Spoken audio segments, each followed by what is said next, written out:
Hello, this is Wendy Gunn at yourhomeforgod.com, and I want to encourage you today to be the unique person that God created you to be and to achieve the big dreams, the big goals that He created you and to fulfill your purpose. You are on the path. You are already achieving so much, but you don't know how to keep going. You maybe think that it's got to be smooth sailing, and it's not going to be that way. It isn't that way, is it? And I want to encourage you that actually your trials can either make you or break you. And they are part of your story. They're who you are. And the blessings and bounties or the trials and temptations. And you've got both. Jesus had both. Every person on earth has both. And it is who you are, who He has created you to be. It's what motivates you. It's what makes you you. And I want to encourage you, because so many women are pressured by others to be someone they're not.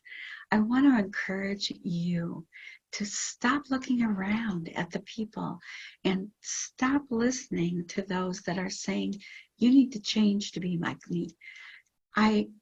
Not to be in a belligerent way. And if you have, I'm not talking about the person you've been created to be. I'm not talking about the bad habits that you have, to hang on to those, or the idols that you are clinging on to. I'm not talking about staying in that space. I'm talking about the person that God made you to be.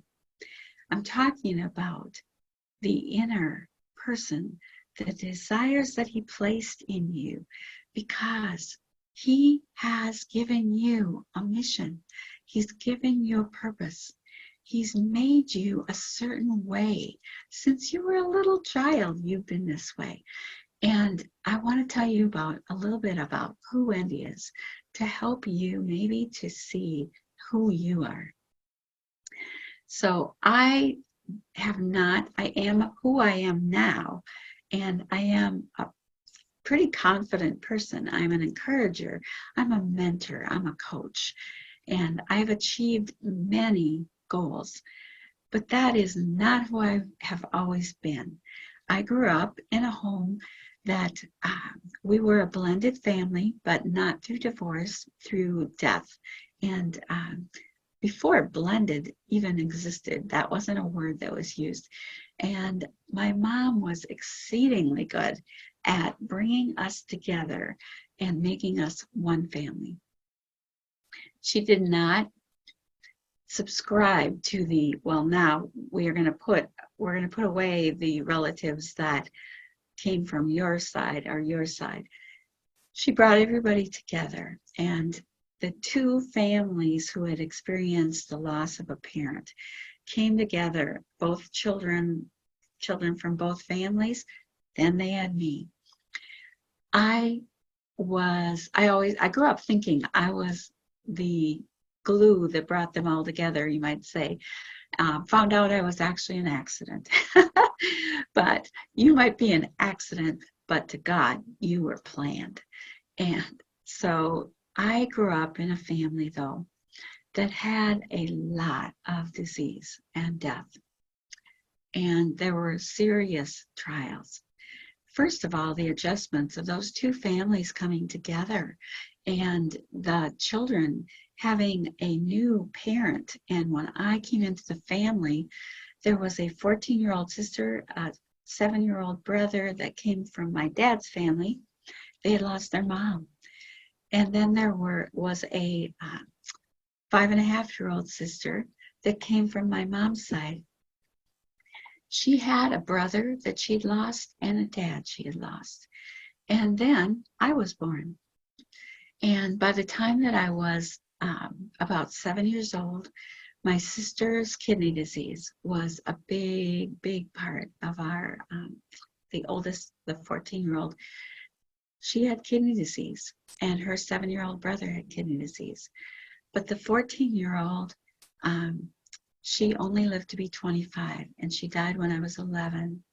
But she was my idol. I was so like her. And she adored me, and she was like a second mom to me.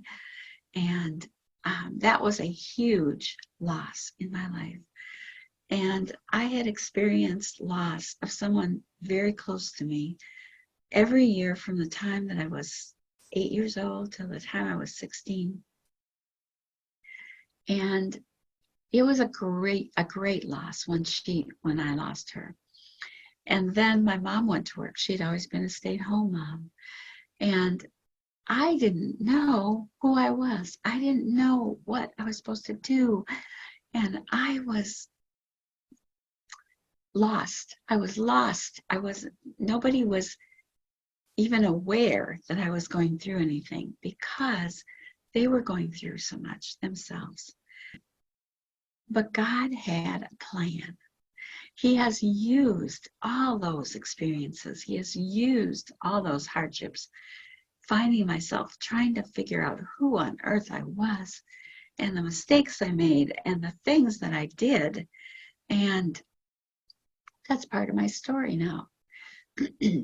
Because I can relate to you if you don't know who you are yet, but you have big dreams. I have always been someone who was attracted to people from all over the world and places in the world, and a dreamer. I have always had big goals and big dreams. I didn't know how to achieve them. I didn't know how to get things done. I can share with you because it's not who I was born. I wasn't born organized or born able to achieve things. I wasn't born able to accomplish. I wasn't born knowing how to keep going. I have learned how to do that. I have become that person. So I can help you become that person. As I grew up, I've always loved people. I've always loved people from all different walks of life. And I saw others try to put me in a box and put you in a box. Don't let them box you in. Don't let others define you and tell you who they think you should be. You need to hear from God. He created you.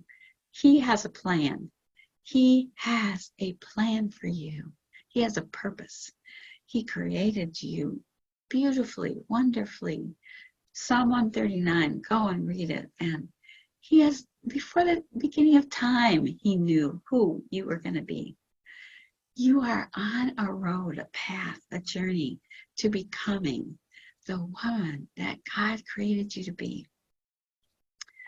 As I grew and as I was figuring out, and I grew up, graduated, moved out of my home, my childhood home, and I started to explore experiencing different things.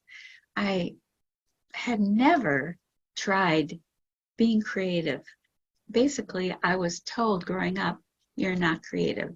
You're not artistic. You're not that kind of person. Don't even try. And after I left home, I started to explore the more creative, artistic side of myself. And I found out I loved doing creative things. It is actually part of the writing experience as well. And I love to write. I love words. That is something that I have always loved since I was a little child. That is something that my dad, and I didn't realize I'm really like my dad. We clashed growing up, but I didn't know it was because we're actually quite alike. I lost my dad in 1989, and just really sad to have lost him at that time. But I found out as I was growing up that the reason we clashed was because I was so like him. And that's who I was raised by. His son, my brother, again, we didn't talk about step or half or whatever, but my brother, who was 7 years older than me, also was someone who wrote and who used words, was eloquent, and had a large vocabulary. These were people who had an influence on me. And so that by the time that I left home, I began to explore, who am I really? Who am I? And I was saved at 19. God took me and caused me to hit bottom, let me hit bottom. And I cried out to God and said, I've made a mess of my life in a very short time. Lord, take over my life. And God heard my prayer. Jesus had died for all my sins. And he was ready, waiting for me to say, here I am, come into my life. And at that moment, he came in, the Holy Spirit came in, and I began a new life. All my sins were washed away. But I didn't change overnight. God began the process of changing me. And I began to find out who I really was.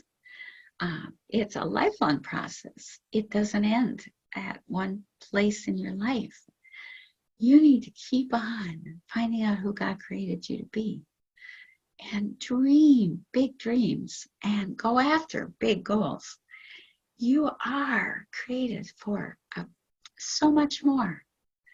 I know that you want so much more. And God has spiritual fruit that he wants to accomplish through you. You are made to make a difference in this world.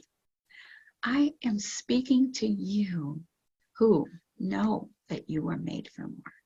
You know that you can accomplish big things. You just haven't gotten to the place where you know how to do it.